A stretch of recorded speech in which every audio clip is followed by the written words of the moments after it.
Single court के मुद्दे पे स्टे लगता बहुत रेयर होता है। वो तब होता है अगर कोर्ट को लगे कि नहीं, अगर हमने इसमें दखल नहीं दिया तो जमीन पे कुछ बहुत ही, कोर्ट ने ये कहा है कि हाँ हम सुन सकते हैं और हम ये मान रहे हैं कि पूजा वहां पर पहले से होती रही है। 22 सितंबर को आप ऐसा मत मानिए पत्थर की लकीर कि उस दिन आकाशवाणी होगी और उसी वक्त कुछ धरातल से निकलेगा। 22 सितंबर को ज्ञानवापी केस और श्रृंगार गौरी का मामला और इसको लेकर आज का जो निर्णय कोर्ट की तरफ से आया है वो हिंदू पक्ष के फेवर में आया है। जो मुस्लिम पक्ष की प्री थी उसको कहीं ना कहीं रिजेक्ट कर दिया गया है और अब अगली सुनवाई 22 सितंबर को होनी है। हमारे साथ हमारे लीगल कॉरेस्पॉन्डेंट अनीशा माथुर हमारे साथ जुड़ गई हैं। अनीशा, हम समझेंगे जानेंगे कि आखिर क्या मायने हैं आज के ऑर्डर के। अनीशा, आप सुबह से थी कोर्ट में, हम भी थे, क्या लगता है आपको, एक दर्शक को समझाना है आपको कि मायने क्या है आज पूरे ऑर्डर के? आपने अगर ऑर्डर कॉपी पढ़ी हो जी, तो मतलब क्या है, किसके पक्ष में है, किसके अलग है, क्या है? देखिए समर, सिंपल से मुद्दे पर, बहुत प्रिलिमिनरी मुद्दे पर ये ऑर्डर है। ऑफ कोर्स हिंदू पक्ष के फेवर में ये ऑर्डर आया है क्योंकि हिंदू पक्ष की तरफ से जो ये 2020 में याचिकाएं फाइल हुई थी, जो 5 महिलाओं ने फाइल की थी, जो डेवोटीज उन्होंने फाइल की थी, उन्होंने साफ तौर पे ये कहा था कि देखिए हमें टाइटल से कोई रिश्ता नाता नहीं है, हमें ये नहीं पता कि वो जमीन किसकी है, हमें ये पता है कि वहां पर माँ श्रृंगार गौरी की मूर्ति है, वो जो कि जो अभी मस्जिद है उसके पीछे की दीवार जो है उस पर पूरी तरह से मूर्ति अंकित है और वहाँ पर कई सालों से, कई दशकों से, कई सेंचुरी से पूजा होती रही है। तो उन्होंने ये कहा है कि माँ श्रृंगार गौरी की पूजा करने का अधिकार आप हमें दे दीजिए। वहाँ पर माँ गौरी के अलावा गणेश जी की भी मूर्ति के बारे में उन्होंने आलेख किया है, उन्होंने और भी 2 देवी देवताओं के बारे में कहा है। और ये मुद्दा जो था, प्रिलिमिनरी इशू था कि क्या ये मैटर सुना भी जा सकता है या नहीं, मेंटेनेबिलिटी का जो इशू है। और उसमें क्यों इतना ज़्यादा जो हम देख रहे हैं, पूरे बनारस में मिठाइयाँ बटी हैं, ढोल नगाड़े बजे हैं, सेलिब्रेशन हुई है, वो इसलिए भी हुई है क्योंकि आज तक ये कहा जा रहा था कि आप इस मुद्दे को कोर्ट के सामने उठा ही नहीं सकते, आप इस मुद्दे को ला ही नहीं सकते। और वो इसलिए कहा जा रहा था क्योंकि जो 1991 में 95 में जो ओरिजिनल उसमें जो पिटिशंस पहले पड़ी थी ना समझ, उनको पहले कोर्ट ने कह दिया था कि ये मेंटेनेबल नहीं है और वो मैटर अभी इलाहाबाद हाईकोर्ट में चल रहा है। लेकिन उस मुद्दे और इस मुद्दे में फर्क ही ये है कि उस समय ये कहा गया था कि ये जमीन ही भोले बाबा की है, मस्जिद को हटा के मंदिर पर वापस दी जाए। अब की जो याचिका है उसमें मस्जिद को हटाने का या मंदिर को बनाने की कोई बात नहीं कही गई। ये कहा है जो वहां पर है उसी की पूजा का हमें अधिकार दे दीजिए। और इसी बात पर कोर्ट ने आज ये कहा है कि 1991 का जो प्लेसेस ऑफ वर्शिप एक्ट है उसका जो बार है, उसका जो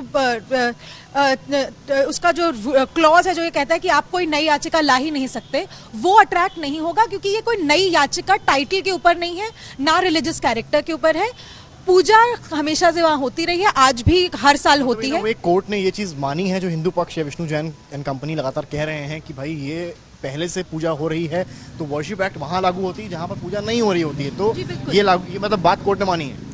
बिल्कुल, क्योंकि और लेकिन इसमें भी असमर्थ हमें ना जिस तरह से स्वीपिंग स्टेटमेंट दी जा रही है कुछ वकीलों की तरफ से कि सब कुछ जो चाहिए था मिल गया, उसको भी थोड़ा हमें जो जैसे इंग्लिश में कहते हैं थोड़ा with a little bit of salt लेने की ज़रूरत है।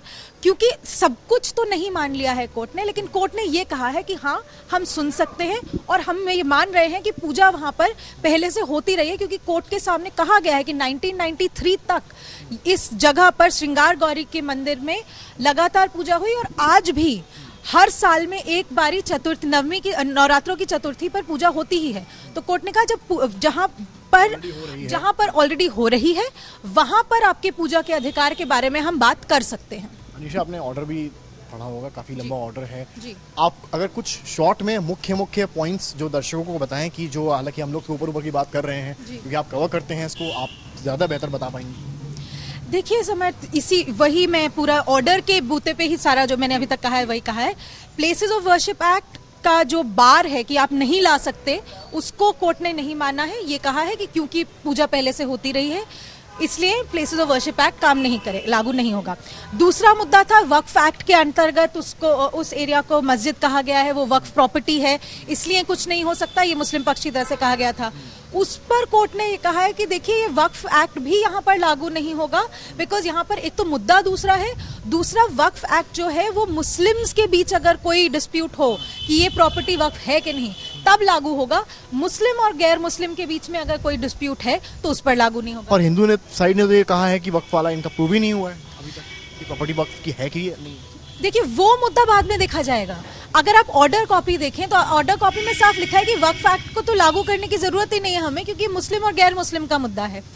तीसरी बात जो थी, जो मुस्लिम पक्ष की तरफ से उठाई गई थी कि यूपी काशी विश्वनाथ मंदिर एक्ट जो है 1983 का, जिसमें डिफाइन किया गया था कि मंदिर कहाँ पर है, कहाँ तक उसकी प्रॉपर्टी है, किस तरह से उसकी रख रखाव होगा, उसके बारे में भी कोर्ट को ये कहा गया था कि क्योंकि उस एक्ट में ये आइडेंटिफाइड है कि ये मस्जिद है, इसलिए आप इसको अब छेड़ नहीं सकते।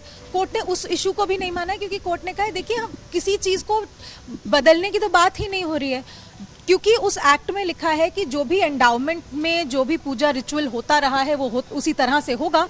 इसीलिए हम ये सुन रहे हैं कि इनकी पूजा किस तरह से हो रही थी।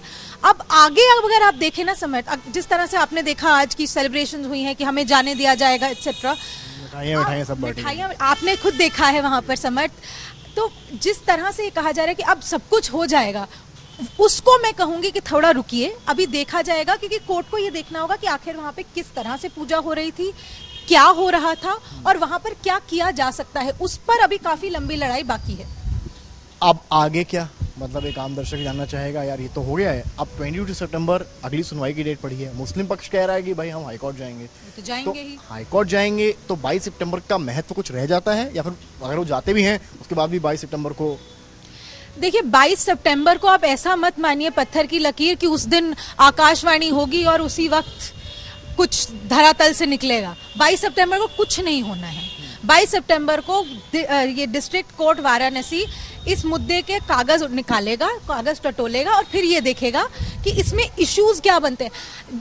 ये हमारे देश की कानून प्रक्रिया की बहुत गड़बड़ भी और बहुत सही भी बात है कि एक एक कागज को टटोल कर देखा जाता है और उससे पहले कुछ सुनवाई नहीं होती। तो अब कागज टटोलने की बात पर हम आएंगे। 22 तारीख को देखा जाएगा कि कौन से कागज हैं, कौन से नहीं है, किसने अपना लिखित में जवाब दाखिल किया, किसने नहीं किया, और जो भी कहा जा रहा है उसके बेसिस पे ये डिसाइड होगा कि आगे आर्ग्यूमेंट किस तरह से होगी, किन मुद्दों पर होगी, किन इश्यूज पे होगी। तो अगर हाईकोर्ट जाते हैं वो स्टे इस पर लगाते हैं नंबर 1, तो क्या होगा? अगर नहीं लगाते हैं तो क्या होगा? देखिए हाईकोर्ट जाने का हक सबको है। हम आज सुबह से यही बात कर रहे थे कि जिस पक्ष के विपक्ष में जजमेंट आएगी वो पक्ष सुप्रीम हाईकोर्ट जाएगा, उसके बाद सुप्रीम कोर्ट जाएगा। तो वो तो प्रक्रिया है, वो तो प्रक्रिया चलेगी ही। तो अगर हाईकोर्ट, देखिए अभी कानून के अंतर्गत किसी भी प्रतिवादी पक्ष को 30 दिन का समय होता है, ऑर्डर की तारीख से 30 दिन तक में आप अपील दाखिल कर सकते हैं सिविल केस में। तो अगले 30 दिनों में मुस्लिम पक्ष के पास पूरा हक है कि वो हाईकोर्ट जाएं, अपनी याचिका लगाएं। वहां पर क्या सुनवाई होती है, हाईकोर्ट स्टे देता है नहीं देता है, किस तरह से इसको देखता है, वो वहां पर देखी जाएगी। मतलब वो 30 दिन में कर सकते हैं, पर 22 को उनको आना पड़ेगा। 22 को तो आना पड़ेगा, 22 की तो तारीख है।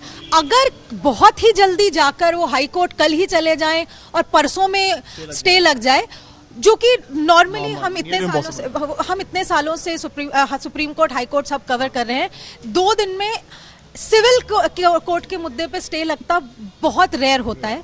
वो तब होता है अगर कोर्ट को लगे कि नहीं, अगर हमने इसमें दखल नहीं दिया तो जमीन पे कुछ बहुत ही बड़ा हंगामा हो जाएगा। वो तो हो नहीं रहा है यहाँ। 22 तारीख की सुनवाई तक ये अपील दाखिल होती है या नहीं, उस पर स्टे लगता है या नहीं, वो देखी जाएगी अभी। बट हाँ, अपील जाएगी और 22 को सुनवाई भी होगी। अगर उससे पहले स्टे लग जाता है तो फिर ऑफ कोर्स स्टे लगी जाता है। सवाल आपसे अनीशा ये है, 22 का महत्व कितना है? जैसा आपने बताया कि पेपर्स वगैरह वाला काम होगा, बट एक आम दर्शक अगर जानना चाहे कि मतलब जैसा आज था, बड़ा हैपनिंग हो गया कि भाई आज ऑर्डर आ रहा है, मेंटेनेबिलिटी था, ऑर्डर था एग्जैक्टली, आज ऑर्डर था, उस दिन सुनवाई है। 22 को हेयरिंग है जो अभी तक हो रही थी नॉर्मल जी, और वो चलेगी, अभी लंबा चलेगी। बस कोर्ट की हियरिंग है, बहुत दूर तक जाती है और सिर्फ एक जगह पे जाके रुक नहीं जाती है। मैं आपको भी और हमारे दर्शकों को भी यही बार बार कह रही हूँ, आज प्रिलिमिनरी मुद्दे पर ऑर्डर आया है, सुनवाई अभी शुरू होगी 22 को। पहले दिन जब आएंगे सब लोग, दोनों वादी प्रतिवादी पक्ष के लोग, वो ये बताएंगे। सबसे पहले तो मुस्लिम पक्ष को कहा गया कि आप अपने लिखित में जवाब दाखिल कीजिए, वो जवाब दाखिल करेंगे। यूपी सरकार की तरफ से अगर कुछ जवाब आता है तो वो जवाब दाखिल करेंगे। उस पर फिर कोर्ट देखेगी कि कहाँ कहाँ पर क्या क्या उन्होंने कहा, और उस पर कोर्ट उसके बाद ये देखेगी कि वादी प्रतिवादी पक्ष के वकीलों से पूछा जाएगा आपको क्या लगता है कि मुद्दे क्या क्या हैं, लीगल इशू बताइए। देखिए, प्रॉब्लम ये है भारत में कि जो इमोशनल मुद्दा होता है बाहर, वो मुद्दा कोर्ट सुने या ना सुने का कोई गारंटी नहीं है। हमें लगे कि हम यहाँ पर सही, कोर्ट कहे कि भाई ये तो हमारा काम ही नहीं। तो 22 तारीख को कोर्ट लीगल मुद्दे तैयार करेगी कि सिविल केस में राइट टू वर्शिप के मैटर में क्या किसी का राइट टू वर्शिप के खिलाफ कुछ किया गया, क्या आपको वहां पर एंट्री का अधिकार कब तक था, कब से था, क्या वहां पर एक्चुअल चीज है, उस सब पे देखेगी। दूसरी चीज ये भी देखेगी कि जो सर्वे की जो एप्लीकेशन लगी थी उनका क्या हो रहा है, उनको किस तरह से आगे करा जाए, उन पर भी रिटन सबमिशन, उन पर भी टिप्पणियां आनी है। तो अभी बहुत लंबा चलेगा। बिल्कुल, शुक्रिया। तो ये थी हमारे साथ अनीशा माथुर, हमारी लीगल कॉरेस्पॉन्डेंट। इनका साफ कहना है कि एक तो हाई कोर्ट है, अगला रुख मुस्लिम एडवोकेट्स वहां करने वाले हैं। नंबर 2, 22 तारीख यानी कि 22 सितंबर को भी देखा जाएगा कि आखिर अब आगे किस तरह से डॉक्यूमेंटेशन होगा, बिकॉज मुस्लिम साइड पहले डॉक्यूमेंट्स अपनी चीज़ें बताएगी, जवाब देना है, उसके बाद तय होगा कि हियरिंग में क्या चीज़ें सामने आती हैं। फिलहाल ये एक अभी लंबा चलने वाला केस है, ये 1 या 2 दिन में खत्म होने वाला केस नहीं है। पर हिंदू पक्ष के लिए आज खुशखबरी ये है, मेंटेनेबिलिटी मामले में फिलहाल उनकी जीत हुई है। कैमरामैन संदीप दुबे के साथ समत श्रीवास्तव, वाराणसी, यूपी तक।